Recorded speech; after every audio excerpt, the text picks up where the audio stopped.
स्वामी विवेकानंद की संपूर्ण जीवनी। स्वामी विवेकानंद जन्मनाम नरेंद्र नाथ दत्त भारतीय हिंदू सन्यासी और 19वीं शताब्दी के संत रामकृष्ण के मुख्य शिष्य थे। भारत का आध्यात्मिकता से परिपूर्ण दर्शन विदेशों में स्वामी विवेकानंद की वक्तृता के कारण ही पहुंचा। भारत में हिंदू धर्म को बढ़ाने में उनकी मुख्य भूमिका रही और भारत को औपनिवेशिक बनाने में उनका मुख्य सहयोग रहा। विवेकानंद ने रामकृष्ण मठ और रामकृष्ण मिशन की स्थापना की, जो आज भी भारत में सफलतापूर्वक चल रहा है। उन्हें प्रमुख रूप से उनके भाषण की शुरुआत मेरे अमेरिकी भाइयों और बहनों के साथ करने के लिए जाना जाता है, जो शिकागो विश्व धर्म सम्मेलन में उन्होंने हिंदू धर्म की पहचान कराते हुए कहे थे। उनका जन्म कलकत्ता के बंगाली कायस्थ परिवार में हुआ था। स्वामी जी का ध्यान बचपन से ही आध्यात्मिकता की ओर था। उनके गुरु रामकृष्ण का उन पर सबसे ज्यादा प्रभाव पड़ा, जिनसे उन्होंने जीवन जीने का सही उद्देश्य जाना, स्वयं की आत्मा को जाना और भगवान की सही परिभाषा को जानकर उनकी सेवा की और सतत अपने दिमाग को भगवान के ध्यान में लगाए रखा। रामकृष्ण की मृत्यु के पश्चात विवेकानंद ने विस्तृत रूप से भारतीय उपमहाद्वीप की यात्रा की और ब्रिटिश कालीन भारत में लोगों की परिस्थितियों को जाना, उसे समझा। बाद में उन्होंने यूनाइटेड स्टेट की यात्रा, जहां उन्होंने 1893 में विश्व धर्म सम्मेलन में भारतीयों के हिंदू धर्म का प्रतिनिधित्व किया। विवेकानंद ने यूरोप, इंग्लैंड और यूनाइटेड स्टेट में हिंदू शास्त्र की 100 से भी अधिक सामाजिक और वैयक्तिक क्लासेस ली और भाषण भी दिए। भारत में विवेकानंद एक देशभक्त संत के नाम से जाने जाते हैं और उनका जन्मदिन राष्ट्रीय युवा दिन के रूप में मनाया जाता है। प्रारंभिक जीवन, जन्म और बचपन। स्वामी विवेकानंद का जन्म नरेंद्रनाथ दत्ता नरेन के नाम से 12 जनवरी 1863 को मकर संक्रांति के समय उनके पैतृक घर कलकत्ता के गौरमोहन मुखर्जी स्ट्रीट में हुआ, जो ब्रिटिश कालीन भारत की राजधानी थी। उनका परिवार एक पारंपरिक कायस्थ परिवार था। विवेकानंद के 9 भाई बहन थे। उनके पिता विश्वनाथ दत्ता कलकत्ता हाई कोर्ट के वकील थे। दुर्गाचरण दत्ता, जो नरेंद्र के दादा थे, वे संस्कृत और पारसी के विद्वान थे, जिन्होंने 25 साल की उम्र में अपना परिवार और घर छोड़कर एक सन्यासी का जीवन स्वीकार कर लिया था। उनकी माता भुवनेश्वरी देवी एक देवभक्त गृहिणी थी। स्वामी जी के माता और पिता के अच्छे संस्कारों और अच्छी परवरिश के कारण स्वामी जी के जीवन को एक अच्छा आकार और एक उच्च कोटि की सोच मिली। युवा दिनों से ही उनमें आध्यात्मिकता के क्षेत्र में रुचि थी। वे हमेशा भगवान की तस्वीरों जैसे शिव, राम और सीता के सामने ध्यान लगाकर साधना करते थे। साधुओं और सन्यासियों की बातें उन्हें हमेशा प्रेरित करती रही। नरेंद्र बचपन से ही बहुत शरारती और कुशल बालक थे।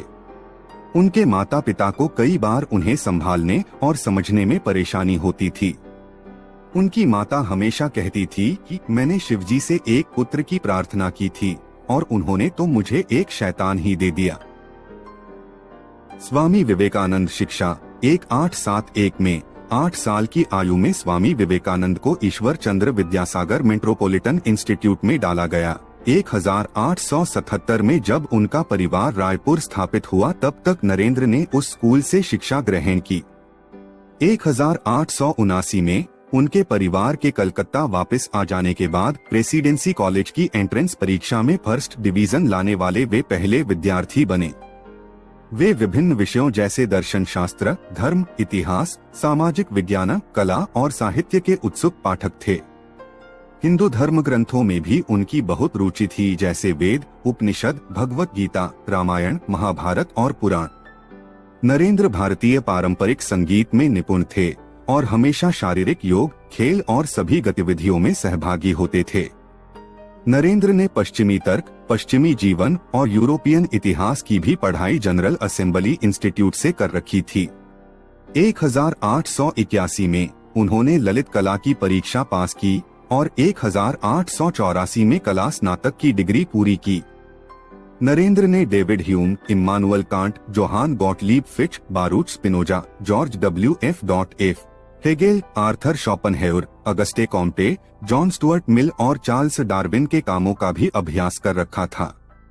वे हर्बर्ट स्पेंसर के विकास सिद्धांत से मंत्रमुग्ध हो गए थे और उन्हीं के समान वे बनना चाहते थे। उन्होंने स्पेंसर की शिक्षा किताब 1861 को बंगाली में भी परिभाषित किया। जब वे पश्चिमी दर्शन शास्त्रियों का अभ्यास कर रहे थे, तब उन्होंने संस्कृत ग्रंथों और बंगाली साहित्यों को भी पढ़ा। विलियम हस्ती, जनरल असेंबली संस्था के अध्यक्ष, ने ये लिखा कि नरेंद्र सच में बहुत होशियार है। मैंने कई यात्राएं की, बहुत दूर तक गया, लेकिन मैं और जर्मन विश्वविद्यालय के दर्शन शास्त्र के विद्यार्थी भी कभी नरेंद्र के दिमाग और कुशलता के आगे नहीं जा सके। कुछ लोग नरेंद्र को श्रुतिधर, भयंकर स्मरण शक्ति वाला व्यक्ति कहकर बुलाते थे। रामकृष्ण के साथ 1881 में नरेंद्र पहली बार रामकृष्ण से मिले, जिन्होंने नरेंद्र के पिता की मृत्यु पश्चात मुख्य रूप से नरेंद्र पर आध्यात्मिक प्रकाश डाला। जब विलियम हस्ती जनरल असेंबली संस्था में विलियम वर्ड्सवर्थ की कविता पर्यटन पर भाषण दे रहे थे, तब नरेंद्र ने अपने आप को रामकृष्ण से परिचित करवाया था। जब वे कविता के एक शब्द ट्रांस का मतलब समझा रहे थे, तब उन्होंने अपने विद्यार्थियों से कहा कि वे इसका मतलब जानने के लिए दक्षिणेश्वर में स्थित रामकृष्ण से मिले।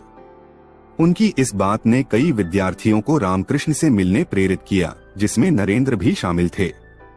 वे व्यक्तिगत रूप से नवंबर 1881 में मिले, लेकिन नरेंद्र उसे अपनी रामकृष्ण के साथ पहली मुलाकात नहीं मानते और न ही कभी किसी ने उस मुलाकात को नरेंद्र और रामकृष्ण की पहली मुलाकात के रूप में देखा। उस समय नरेंद्र अपनी आने वाली F.A. ललित कला परीक्षा की तैयारी कर रहे थे। जब रामकृष्ण को सुरेंद्र नाथ मित्र के घर अपना भाषण देने जाना था, तब उन्होंने नरेंद्र को अपने साथ ही रखा। परांजपे के अनुसार उस मुलाकात में रामकृष्ण ने युवा नरेंद्र को कुछ गाने के लिए कहा था और उनके गाने की कला से मोहित होकर उन्होंने नरेंद्र को अपने साथ दक्षिणेश्वर चलने कहा।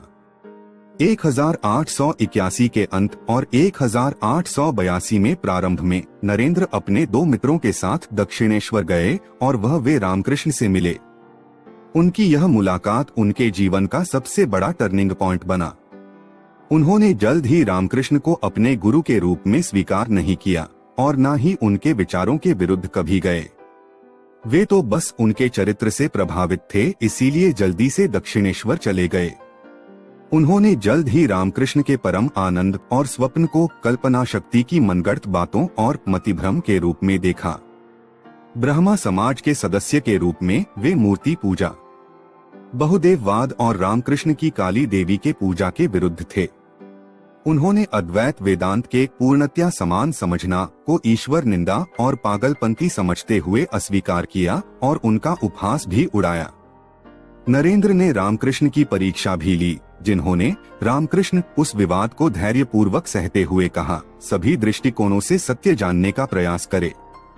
नरेंद्र के पिता की 1884 में अचानक मृत्यु हो गई और परिवार दिवालिया बन गया था। साहूकार दिए हुए कर्जे को वापस करने की मांग कर रहे थे और उनके रिश्तेदारों ने भी उनके पूर्वजों के घर से उनके अधिकारों को हटा दिया था। नरेंद्र अपने परिवार के लिए कुछ अच्छा करना चाहते थे। वे अपने महाविद्यालय के सबसे गरीब विद्यार्थी बन चुके थे। असफलतापूर्वक वे कोई काम ढूंढने में लग गए और भगवान के अस्तित्व का प्रश्न उनके सामने निर्मित हुआ, जहां रामकृष्ण के पास उन्हें तसल्ली मिली और उन्होंने दक्षिणेश्वर जाना बढ़ा दिया। एक दिन नरेंद्र ने रामकृष्ण से उनके परिवार के आर्थिक भलाई के लिए काली माता से प्रार्थना करने कहा और रामकृष्ण की सलाह से वे 3 बार मंदिर गए, लेकिन वे हर बार उन्हें जिसकी जरूरत है वो मांगने में असफल हुए और उन्होंने खुद को सच्चाई के मार्ग पर ले जाने और लोगों की भलाई करने की प्रार्थना की। उस समय पहली बार नरेंद्र ने भगवान की अनुभूति की थी और उसी समय से नरेंद्र ने रामकृष्ण को अपना गुरु मान लिया था। 1885 में रामकृष्ण को गले का कैंसर हुआ और इस वजह से उन्हें कलकत्ता जाना पड़ा और बाद में कोसिपोरे गार्डन जाना पड़ा। नरेंद्र और उनके अन्य साथियों ने रामकृष्ण के अंतिम दिनों में उनकी सेवा की और साथ ही नरेंद्र की आध्यात्मिक शिक्षा भी शुरू की। कोसिपोरे में नरेंद्र ने निर्विकल्प समाधि का अनुभव लिया। नरेंद्र और उनके अन्य शिष्यों ने रामकृष्ण से भगवा पोशाक लिया, तपस्वी के समान उनकी आज्ञा का पालन करते रहे। रामकृष्ण ने अपने अंतिम दिनों में उन्हें सिखाया कि मनुष्य की सेवा करना ही भगवान की सबसे बड़ी पूजा है। रामकृष्ण ने नरेंद्र को अपने मठवासियों का ध्यान रखने कहा और कहा कि वे नरेंद्र को एक गुरु की तरह देखना चाहते हैं। और रामकृष्ण 16 अगस्त 1886 को कोसिपोरे में सुबह के समय भगवान को प्राप्त हुए। मृत्यु 4 जुलाई 1902। उनकी मृत्यु का दिन को विवेकानंद सुबह जल्दी उठे और बेलूर मठ के पूजा घर में पूजा करने गए और बाद में 3 घंटों तक योग भी किया। उन्होंने छात्रों को शुक्ल यजुर्वेद, संस्कृत और योग साधना के विषय में पढ़ाया। बाद में अपने सहशिष्यों के साथ चर्चा की और रामकृष्ण मठ में वैदिक महाविद्यालय बनाने पर विचार विमर्श किए। 7 p.m. को विवेकानंद अपने रूम में गए और अपने शिष्य को शांति भंग करने के लिए मना किया और 9 p.m. को योगा करते समय उनकी मृत्यु हो गई। उनके शिष्यों के अनुसार उनकी मृत्यु का कारण उनके दिमाग में रक्तवाहिनी में दरार आने के कारण उन्हें महासमाधि प्राप्त होना है। उनके शिष्यों के अनुसार उनकी महासमाधि का कारण ब्रह्मरंध्रा योगा का एक प्रकार था। उन्होंने अपनी भविष्यवाणी को सही साबित किया कि वे 40 साल से ज्यादा नहीं जिएंगे। बेलूर की गंगा नदी में उनके शव को चंदन की लकड़ियों से अग्नि दी गई। दोस्तों, आपको ये कहानी पसंद आई तो वीडियो को लाइक और सब्सक्राइब करके एक प्यारा सा कमेंट कर देना।